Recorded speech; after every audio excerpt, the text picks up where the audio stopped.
Before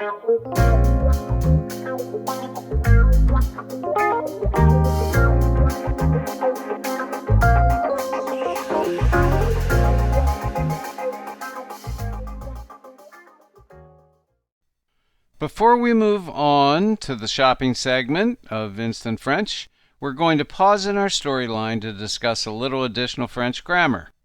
We're going to start with possessive adjectives. You saw many possessive adjectives in the practice examples of Lesson 7, but you probably didn't recognize them as such. Possessive adjectives tell us to whom or what something belongs. For instance, this is his dog. The possessive adjective his tells us who possesses the dog. In other words, to whom the dog belongs. In English, we have 7 possessive adjectives.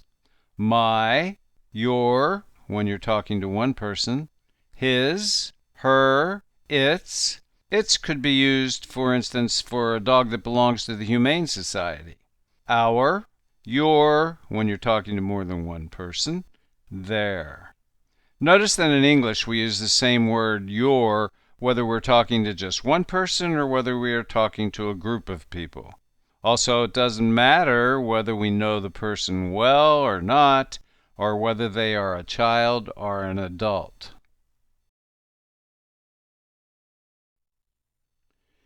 In French, there are 15 possessive adjectives. At first, this sounds terribly intimidating. But it's not quite as bad as it sounds, and they are easy to remember. Take a look at this chart. Notice that there are 3 possessive adjectives corresponding to the English possessive adjective my. Mon, ma, and mes. There are actually 4 possessive adjective columns in the chart, but the one labeled before a vowel is exactly the same as the masculine column. We'll come back to that later. Notice also that the masculine, feminine, and before a vowel adjectives are all the same for the our, yours, and their forms, except for the plural forms. That makes it a little easier. Let's read through them. For my, it's mon, ma, and mes. For your, singular and informal, it's ton, ta, and te. For his, her, and its, son, sa, and se. For our, it's notre and no. You don't pronounce the S, of course. For your, plural and formal, it's votre and vos.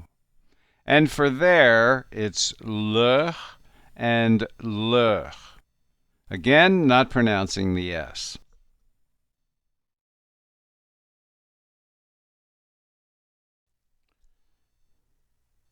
In English, when we decide whether to use his or her, we're not talking about the dog, the object, and whether it's a boy dog or a girl dog. We're talking about the dog's owner, the subject, and whether the owner is a man or woman. For example, if Leighton is talking about Alexa's male dog Chance, he says it's her dog because Alexa is the owner even though Chance is a male. Alexa is the subject, and we choose the gender in English, his or her, based on the subject. Dog is the object or noun. We don't care about the dog's gender. But in French, it's exactly the opposite. We choose the correct possessive adjective based on the gender of the noun, the dog, not on who owns it. Therefore, because Chance is a male, in French we would say c'est son chien, using the masculine possessive adjective son, even though the owner, Alexa, is a female. So actually you can't tell the gender of the owner of the dog in French. You can only tell the gender of the object, the dog. So whether we choose a masculine or feminine possessive adjective depends upon the gender of the object or noun, not the gender of the subject. And if Alexa had a female dog, we would say c'est sa chienne, because the dog is female and sa is the feminine possessive adjective. Actually, it doesn't matter if the owner of the female dog is Leighton or Alexa, it would still be c'est sa chienne because the object chienne is feminine. Another way of putting it would be that we don't care who the owner is. Focus on the dog, the object, the noun. This takes some getting used to.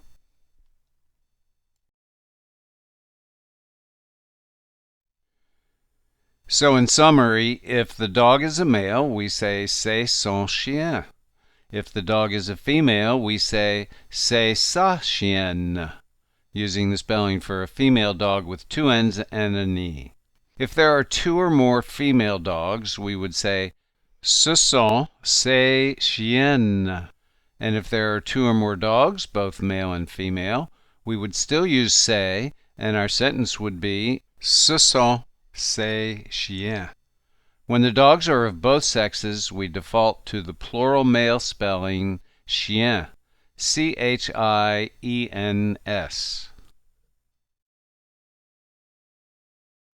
We can use father, mother, and parents as a good example.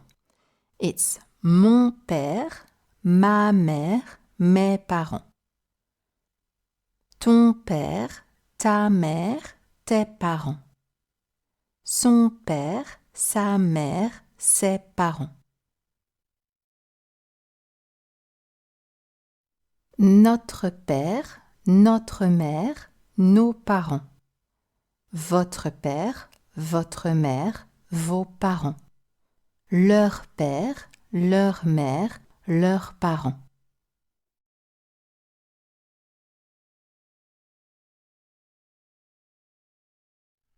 Past participles or les participes passés.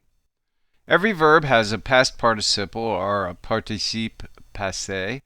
So what exactly is a participe passé? It's the form of a verb that tells you that the action was in the past. For example, in English, the past participle of the verb to choose is chosen, and we use it in sentences like I have chosen. The past participle of to speak is spoken. Here's a list of the verbs that we have studied and their corresponding participe passé. Aller, aller. Être, été. Excuser, excuser. Parler, parler. Répéter, répéter. Boire, bu. Désirer, désirer. Prendre, pris. Avoir, eu. Venir, venu. Here you just need to focus on how to pronounce the participe passé of the verb avoir. It's written EU, but don't ask me why. We pronounce it U, just like the letter U. Notice that for all of the ER verbs, it's easy to convert to the past participle by just dropping the ER and adding an E with an accent aigu. In fact, when spoken, most of the past participles for ER verbs sound exactly like the infinitive. In other situations with verbs ending in IR, you simply drop the R. The irregular verbs often have irregular participe passé as well, as in été for être and eu for avoir. Préférer, préférer. Dormir, dormi. Vouloir, voulu. Choisir, choisi. Arriver, arriver. Regarder, regarder. Mourir, mort. Aimer, aimer. Retourner, retourner. Now we're going to take our first trip into the past with compound past tenses. It's just as easy to talk about the past as it was the future. Remember how we used the verb to go, aller, to talk about the future? We simply said I am going to or je vais, and then we added the infinitive of the verb we wanted to use. Je vais prendre le métro means I am going to take the subway. That's the compound future tense. We call it compound because it requires two verbs, aller plus the infinitive of the action verb we want to use. It's just as easy to talk about the past, only we use the verb to have and then we add the past participle. For example, I have taken the subway, or I have been, or I have gone. We say I have in the present tense and then we add the past participle taken. It's the same in French. We conjugate the verb avoir, to have, depending upon the pronoun we are using, and then we add the participe passé. J'ai pris le métro means I have taken the metro. This way of forming the past tense using two words is called le passé composé in French. If we are talking about we instead of I, it would be nous avons pris le métro. We have taken the subway. But it's actually easier in French because the passé composé means both I have taken and I took. They use the same passé composé for both meanings. Let's review the verb avoir before we move on to some practice examples. J'ai. Tu as. Il a. Elle a. Il a. Elle a.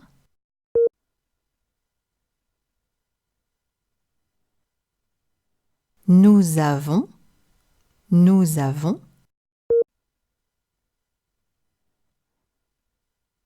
Vous avez.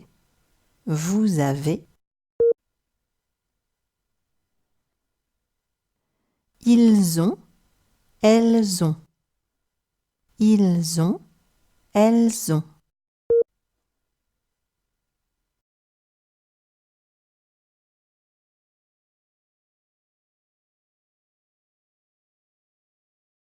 J'ai pris le métro. Ils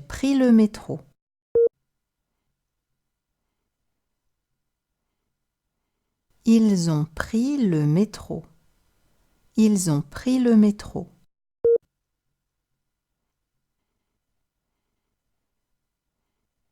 Tu as pris le métro?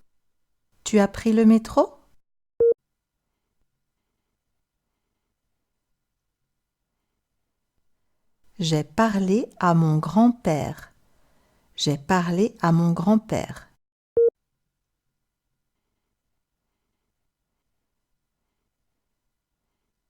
Avez-vous choisi?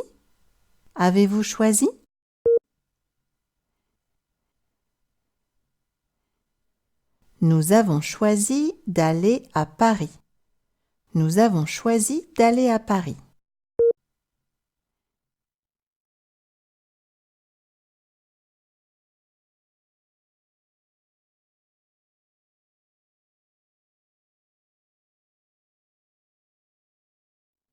J'ai eu mal à la tête ce matin.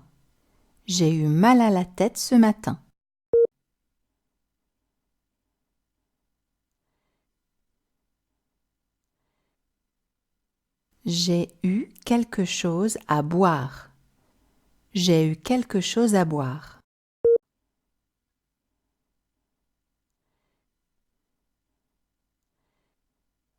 Tu as eu une robe rouge?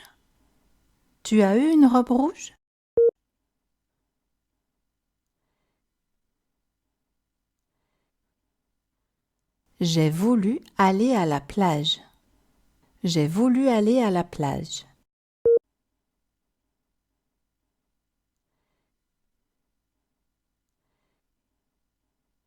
voulu manger le petit déjeuner.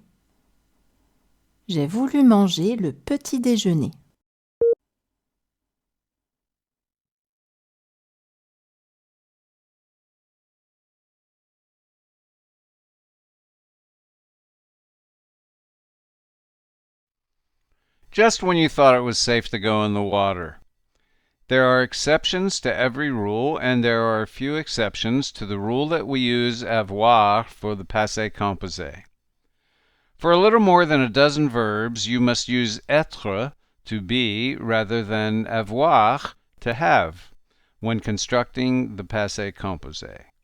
Chief among these few verbs are aller and arriver, to go and to arrive. When you use être and say je suis allé à l'hôtel, it is sort of like saying I am gone to the hotel, or I went to the hotel. For now, we are going to limit our discussion of verbs that take être to just aller and arriver because the vast majority of verbs use avoir in the passé composé. You first saw the passé composé using être in our conversation in the last chapter when Papa said, La nourriture est arrivée. Here's a few examples of sentences using the past participles of aller and arriver together with être in the passé composé. The first translation is literal. The second is what it means and how we would say it in English. Elle est allée au cinéma. Elle est allée au cinéma.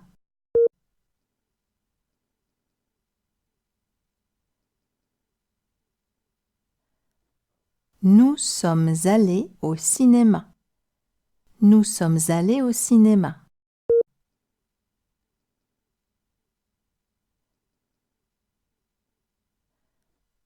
Nous sommes allés au musée. Nous sommes allés au musée.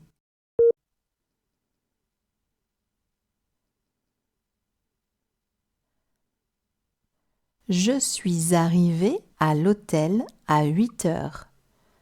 Je suis arrivé à l'hôtel à 8 heures.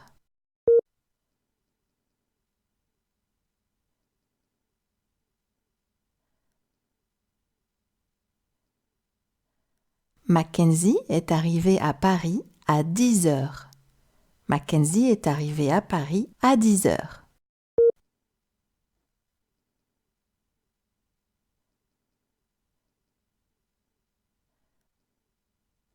Here, I have to say it might be a little bit hard to not forget les liaisons because all the verbs aller and arriver start by a vowel. So you remember? Elle est allée, nous sommes allés, je suis arrivé.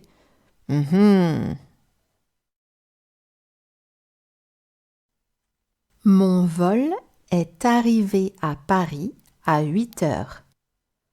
Mon vol est arrivé à Paris à 8 heures.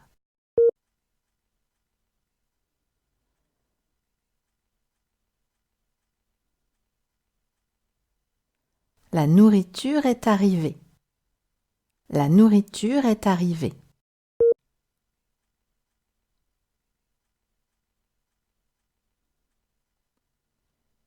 Nous sommes arrivés à Paris à 8 heures. Nous sommes arrivés à Paris à 8 heures.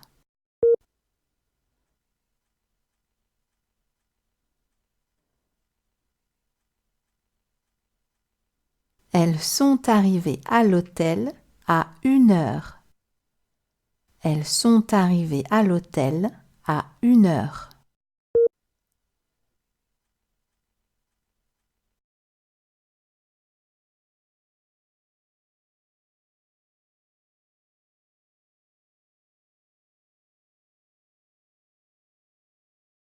Well, now it's time to talk about time as it relates to the day. Le jour, le jour. La journée, la journée. Aujourd'hui, aujourd'hui. Demain, demain.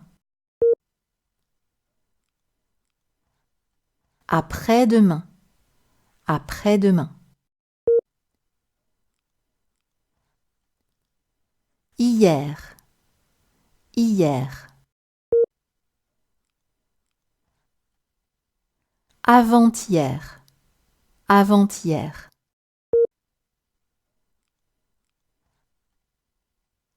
Le matin, le matin. La matinée, la matinée.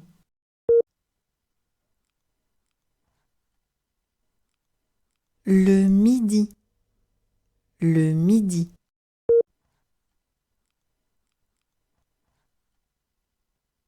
L'après-midi, l'après-midi.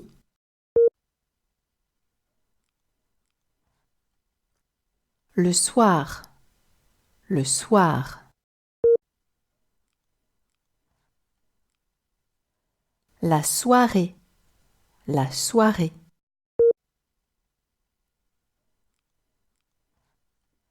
La nuit, la nuit.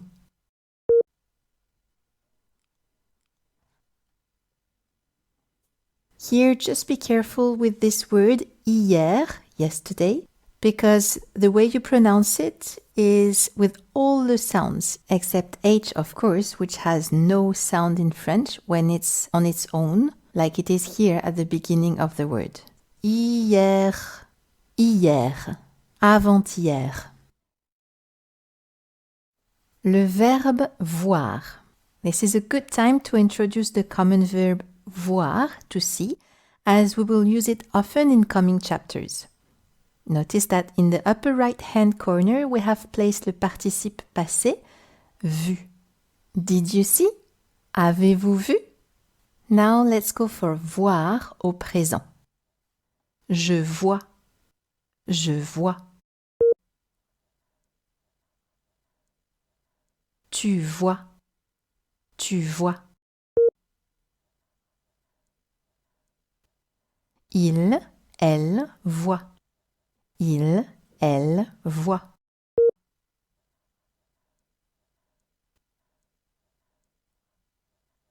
Nous voyons. Nous voyons.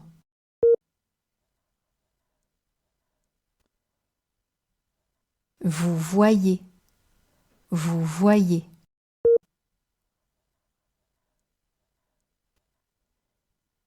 Il, elle voit. Il, elle voit.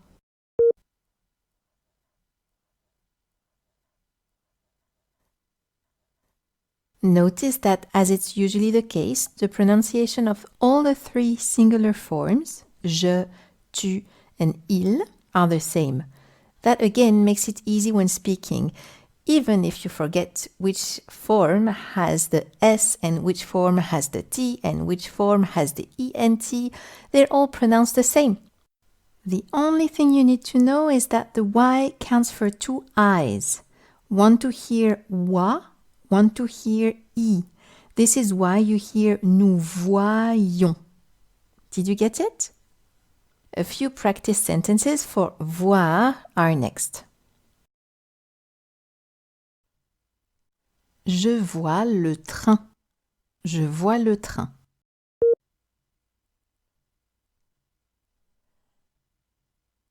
Est-ce que tu vois ce mec avec sa nana? Est-ce que tu vois ce mec avec sa nana?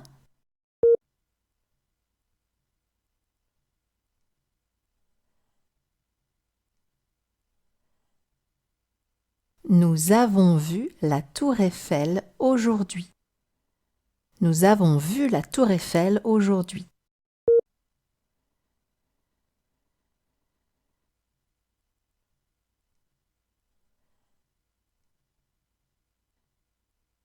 Je vois que tu es malade.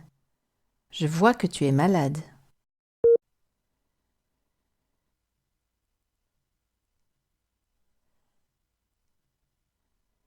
J'ai vu Pupille au cinéma. J'ai vu Pupille au cinéma.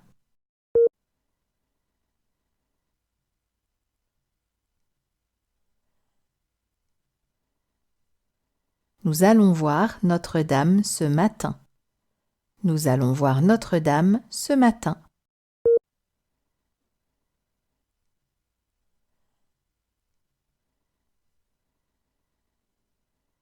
Haha, I'm starting to speak a little bit faster. Are you alright? Actually, just remember that you don't need to speak fast. All you need to do is to speak with a fluid rhythm. Okay? You should not stop between two words. You can stop between a group of words that goes well together because they have a meaning. J'ai vu goes together. La Tour Eiffel goes together. Ce matin goes together. J'ai vu la Tour Eiffel ce matin. This is good. Or, j'ai vu la Tour Eiffel ce matin. This is all linked. Did you get it? Here are a few useful phrases that you will use all the time. On y va? On y va? Allons-y. Allons-y.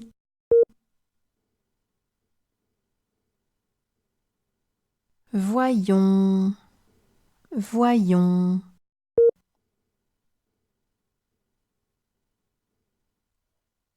Regardez. Regardez.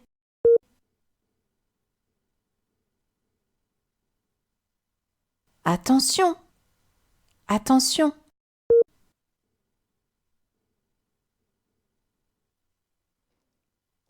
This tiny y with the verb aller might make you wonder why it is necessary. Well, it is in fact a pronoun of place that we have to use because aller can't be on its own. It needs a place to go to. So you can't say on va on its own. You need on y va. Except, of course, if you say on va à Paris. Then it's okay. Here we have also three imperative forms of some verbs. Notice that allons and voyons both use the nous form of the verb because they refer to we or us.